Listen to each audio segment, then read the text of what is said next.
Hi ಎಲ್ಲರಿಗೂ ನಮಸ್ಕಾರ. Welcome to my channel ವಿಶಿಷ್ಟ ಭೋಜನ. ಇವತ್ತಿನ ನನ್ನ ವಿಡಿಯೋದಲ್ಲಿ ಮಟನ್ ಸಾಂಬಾರ್ 100% ಟೇಸ್ಟಿಯಾಗಿ ಯಾವ ರೀತಿ ಮಾಡೋದು ಅಂತ ತೋರಿಸ್ಕೊಡ್ತಾ ಇದ್ದೀನಿ. ಸಾಮಾನ್ಯವಾಗಿ ನಾನ್ ವೆಜ್ ತಿನ್ನೋರು ಎಲ್ಲರೂ ಮಟನ್ ಚಿಕನ್ ಚೆನ್ನಾಗೇ ಮಾಡ್ತಾರೆ. ಬಟ್ ನಾನು ಯಾವ ರೀತಿ ಮಾಡ್ತಾ ಇದ್ದೀನಿ ಅಂತ ಇವತ್ತಿನ ನನ್ನ ಈ ವಿಡಿಯೋದಲ್ಲಿ ತೋರಿಸ್ಕೊಡ್ತಾ ಇದ್ದೀನಿ. ಶುರು ಮಾಡೋದಕ್ಕೂ ಮುಂಚೆ ಫಸ್ಟ್ ಟೈಮ್ ಯಾರಾದರೂ ನನ್ನ ವಿಡಿಯೋನ ನೋಡ್ತಾ ಇದ್ರೆ ದಯವಿಟ್ಟು ಸಬ್ಸ್ಕ್ರೈಬ್ ಮಾಡ್ಕೊಳ್ಳಿ. ವಿಡಿಯೋ ಇಷ್ಟ ಆದರೆ ದಯವಿಟ್ಟು ಒಂದು ಲೈಕ್ ಕೊಡೋದನ್ನ ಮರಿಬೇಡಿ. ಮೊದಲಿಗೆ ಮಸಾಲೆನ ರೆಡಿ ಮಾಡ್ಕೊಳ್ಳೋಣ. ಮಸಾಲೆಗೆ ಬೇಕಾಗಿರುವಂಥ ಪದಾರ್ಥಗಳು: 2 ದೊಡ್ಡ ಸೈಜ್ ಆಗುವಷ್ಟು ಈರುಳ್ಳಿನ ಈ ರೀತಿ ಉದ್ದುದಕ್ಕೆ ಕಟ್ ಮಾಡಿ ಇಟ್ಕೊಂಡಿದ್ದೀನಿ. 2 ಗೆಡ್ಡೆ ಆಗುವಷ್ಟು ಬೆಳ್ಳುಳ್ಳಿ, ಅದರ ಅರ್ಧ ಭಾಗ ಆಗುವಷ್ಟು ಶುಂಠಿ, ಒಂದು 5-6 ಖಾರದ ಮೆಣಸಿನ್ಕಾಯಿ, ಒಂದು 5 ಬ್ಯಾಡಗಿ ಮೆಣಸಿನ್ಕಾಯಿ. ನಿಮ್ಮ ಖಾರಕ್ಕೆ ತಕ್ಕಂತೆ ನೀವು ಜಾಸ್ತಿ ಕಡಿಮೆ ಮಾಡ್ಕೊಳ್ಬೋದು. ಒಂದು ಮೀಡಿಯಂ ಸೈಜ್ ತೆಂಗಿನಕಾಯಿಲಿ ಅರ್ಧ ಓಳು ತೆಂಗಿನಕಾಯಿ, 4 ಟೇಬಲ್ ಸ್ಪೂನ್ ಆಗುವಷ್ಟು ಧನಿಯಾ ಪುಡಿ, ಅರ್ಧ ಟೀ ಸ್ಪೂನ್ ಕಾಳುಮೆಣಸು, ಸ್ವಲ್ಪ ಚಕ್ಕೆ, 1.5 ಇಂಚ್ ಆಗುವಷ್ಟು ಚಕ್ಕೆ, ಸ್ವಲ್ಪ ಲವಂಗ, ಒಂದು 2ರಿಂದ 3 ಟೀ ಸ್ಪೂನ್ ಆಗುವಷ್ಟು ಹುರಿಗಡಲೆ, ಸ್ವಲ್ಪ ಕೊತ್ತಂಬರಿ ಸೊಪ್ಪು. ಇವಾಗ ಈ ಮಸಾಲೆ ಪದಾರ್ಥಗಳನ್ನೆಲ್ಲ ಎಣ್ಣೆಲಿ ಚೆನ್ನಾಗಿ ಫ್ರೈ ಮಾಡ್ಕೊಳ್ಳೋಣ. ಈಗ ಒಂದು ಪಾತ್ರೆನ ಬಿಸಿ ಇಟ್ಟು ಅದಕ್ಕೆ 1 ಟೇಬಲ್ ಸ್ಪೂನ್ ಆಗೋಷ್ಟು ಎಣ್ಣೆನ ಹಾಕೊಳ್ತಾ ಇದ್ದೀನಿ. ಎಣ್ಣೆ ಬಿಸಿ ಆದಮೇಲೆ ಅದಕ್ಕೆ ಶುಂಠಿ ಬೆಳ್ಳುಳ್ಳಿನ ಹಾಕೊಂಡು 1 ನಿಮಿಷ ಚೆನ್ನಾಗಿ ಫ್ರೈ ಮಾಡ್ಕೊಳ್ತಾ ಇದ್ದೀನಿ. ಸ್ವಲ್ಪ ಹಸಿ ವಾಸನೆ ಹೋಗೋವರೆಗೂ, ಕಲರ್ ಚೇಂಜ್ ಆಗೋವರೆಗೂ ಫ್ರೈ ಮಾಡ್ಕೊಳ್ಳೋಣ. ಅನಂತರ ಇದಕ್ಕೆ ಅರ್ಧ ಟೀ ಸ್ಪೂನ್ ಆಗೋಷ್ಟು ಮೆಣಸು, ಚಕ್ಕೆ ಲವಂಗನ ಹಾಕೊಂಡು ಅದನ್ನು ಕೂಡ 1 ನಿಮಿಷ ಚೆನ್ನಾಗಿ ಫ್ರೈ ಮಾಡ್ಕೊಳ್ತಾ ಇದ್ದೀನಿ. ಇವಾಗ ಖಾರದ ಮೆಣಸಿನ್ಕಾಯಿ, ಬ್ಯಾಡಗಿ ಮೆಣಸಿನ್ಕಾಯಿನ ಸೇರಿಸ್ಕೊಂಡು ಫ್ರೈ ಮಾಡ್ಕೊಳ್ತಾ ಇದ್ದೀನಿ. ಇದು ಸ್ವಲ್ಪ ಫ್ರೈ ಆದಮೇಲೆ ಇದಕ್ಕೆ ಕಟ್ ಮಾಡಿ ಇಟ್ಕೊಂಡಿರುವಂಥ ಈರುಳ್ಳಿನೂ ಕೂಡ ಸೇರಿಸ್ಕೊಂಡು ಈರುಳ್ಳಿ ಸ್ವಲ್ಪ ಕಲರ್ ಚೇಂಜ್ ಆಗೋವರೆಗೂ, ಟ್ರಾನ್ಸ್ಪರೆಂಟ್ ಆಗೋವರೆಗೂ ಚೆನ್ನಾಗಿ ಫ್ರೈ ಮಾಡ್ಕೊಳ್ಳೋಣ. ನೋಡಿ, ಇಷ್ಟು ಕಲರ್ ಚೇಂಜ್ ಆದಮೇಲೆ ಇದಕ್ಕೆ 1/4 ಟೀ ಸ್ಪೂನ್ ಆಗೋಷ್ಟು ಅರಿಶಿನ, 1 ಮೀಡಿಯಂ ಸೈಜ್ ಟೊಮೆಟೊನ ಸೇರಿಸ್ಕೊಳ್ತಾ ಇದ್ದೀನಿ. ಆಗಲೇ ನಾನು ಟೊಮೆಟೊ ತೋರಿಸಿರ್ಲಿಲ್ಲ, ಸ್ಕಿಪ್ ಆಗಿತ್ತು. ಸೊ 1 ಮೀಡಿಯಂ ಸೈಜ್ ಟೊಮೆಟೊನ ಹಾಕೊಂಡು ಈ ರೀತಿ ಚೆನ್ನಾಗಿ ಫ್ರೈ ಮಾಡ್ಕೊಳ್ಳಿ.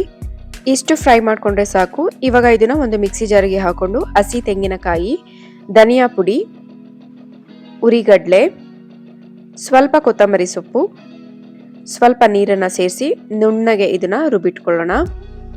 ಈ ರೀತಿ ಎಣ್ಣೆಯಲ್ಲಿ ಚೆನ್ನಾಗಿ ಫ್ರೈ ಮಾಡಿ ಸಾಂಬಾರು ಮಾಡೋದ್ರಿಂದ ಸಾಂಬಾರು ಟೇಸ್ಟು ತುಂಬಾ ಚೆನ್ನಾಗಿರುತ್ತೆ. ರುಬ್ಕೊಂಡಾಗಿದೆ. ಇವಾಗ ಒಂದು ಕುಕ್ಕರ್ನ ಬಿಸಿ ಇಟ್ಟು ಅದಕ್ಕೆ 2 ಟೇಬಲ್ ಸ್ಪೂನ್ ಆಗುವಷ್ಟು ಎಣ್ಣೆನ ಹಾಕೊಳ್ತಾ ಇದ್ದೀನಿ. ಎಣ್ಣೆ ಬಿಸಿ ಆದಮೇಲೆ ಅದಕ್ಕೆ 1 ಮೀಡಿಯಂ ಸೈಜ್ ಈರುಳ್ಳಿನ ಈ ರೀತಿ ಉದ್ದುದಕ್ಕೆ ಕಟ್ ಮಾಡಿಕೊಂಡು ಸೇರಿಸ್ಕೊಂಡು ಈರುಳ್ಳಿ ಸ್ವಲ್ಪ ಕೆಂಪಗಾಗೋವರೆಗೂ ಚೆನ್ನಾಗಿ ಫ್ರೈ ಮಾಡ್ಕೊಳ್ಳೋಣ. ಇವಾಗ ಇದಕ್ಕೆ ಚೆನ್ನಾಗಿ ತೊಳೆದಿಟ್ಕೊಂಡಿರುವಂಥ ಮಟನ್ನ ಹಾಕೊಳ್ತಾ ಇದ್ದೀನಿ. ನಾನಿಲ್ಲಿ 1.5 kg ಆಗೋಷ್ಟು ಮಟನ್ ಸಾಂಬಾರನ್ನ ಮಾಡ್ತಾ ಇದ್ದೀನಿ. ಇವಾಗ ಇದಕ್ಕೆ 1/4 ಟೀ ಸ್ಪೂನ್ ಆಗೋಷ್ಟು ಅರಿಶಿನ, ರುಚಿಗೆ ತಕ್ಕಷ್ಟು ಉಪ್ಪನ್ನ ಸೇರಿಸ್ಕೊಂಡು ಚೆನ್ನಾಗಿ ಮಿಕ್ಸ್ ಮಾಡ್ಕೊಳ್ಳೋಣ. ಈ ಮಟನ್ನಲ್ಲಿರುವಂಥ ಕೊಬ್ಬಿರುತ್ತಲ್ಲ, ಆ ಕೊಬ್ಬನ್ನ ಇವಾಗ ಹಾಕೊಳ್ಬಾರ್ದು. ಅದನ್ನು ನಾನು ಹೇಳ್ತೀನಿ ಏನು ಮಾಡಬೇಕು ಅಂತ. ಅದನ್ನು ಸಪ್ರೇಟ್ ಒಂದು ಪ್ಲೇಟಲ್ಲಿ ತೆಗೆದಿಟ್ಕೊಳ್ಬೇಕು. ನೋಡಿ, ಮಟನ್ನ ಈ ರೀತಿ ಚೆನ್ನಾಗಿ ನೀರು ಬಿಟ್ಕೊಳ್ಳೋ ಹಾಗೆ ಚೆನ್ನಾಗಿ ಬೇಯಿಸ್ಕೊಳ್ಬೇಕು. ಉಪ್ಪು ಅರಿಶಿಣದಲ್ಲಿ ಈ ರೀತಿ ಚೆನ್ನಾಗಿ ಬೇಯಿಸ್ಕೊಳ್ಬೇಕು. ನಾನಿಲ್ಲಿ ನೀರನ್ನು ಹಾಕಿಲ್ಲ, ಮಟನ್ನಲ್ಲಿರುವಂಥ ನೀರೇ ಬಿಟ್ಕೊಂಡಿರೋವಂಥದ್ದು. ಇವಾಗ ಇದಕ್ಕೆ ರುಬ್ಬಿಟ್ಕೊಂಡಿರುವಂಥ ಮಸಾಲೆನ ಸೇರಿಸ್ಕೊಳ್ಳೋಣ. ಮಟನ್ನ ಈ ರೀತಿ ಉಪ್ಪು ಅರಿಶಿಣದಲ್ಲಿ ಚೆನ್ನಾಗಿ ಬೇಯಿಸ್ಕೊಳ್ಳೋದ್ರಿಂದ ಮಟನ್ಗೆ ಚೆನ್ನಾಗಿ ಉಪ್ಪು ಹಿಡಿಯುತ್ತೆ, ಹಾಗೆ ಸ್ವಲ್ಪ ಸ್ಮೆಲ್ ಇದ್ದರೆ ಅದನ್ನು ಕೂಡ ಹೋಗುತ್ತೆ ಅನ್ನೋದಕ್ಕೋಸ್ಕರ ಈ ರೀತಿ ಉಪ್ಪು ಅರಿಶಿಣದಲ್ಲಿ ಚೆನ್ನಾಗಿ ಬೇಯಿಸ್ಕೊಳ್ಬೇಕು. ಇವಾಗ ಒಂದ್ಸಲ ಚೆನ್ನಾಗಿ ಮಿಕ್ಸ್ ಮಾಡಿ ನಮಗೆ ಸಾಂಬಾರಿಗೆ ಎಷ್ಟು ಬೇಕೋ ಅಷ್ಟು ನೀರನ್ನು ಸೇರಿಸ್ಕೊಂಡು ಅಡ್ಜಸ್ಟ್ ಮಾಡ್ಕೊಳ್ಳೋಣ.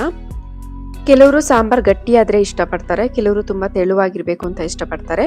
ನಿಮಗೆ ಯಾವ ರೀತಿ ಬೇಕೋ ಆ ರೀತಿ ನೀರನ್ನು ಸೇರಿಸ್ಕೊಂಡು ಅಡ್ಜಸ್ಟ್ ಮಾಡ್ಕೊಳ್ಳಿ.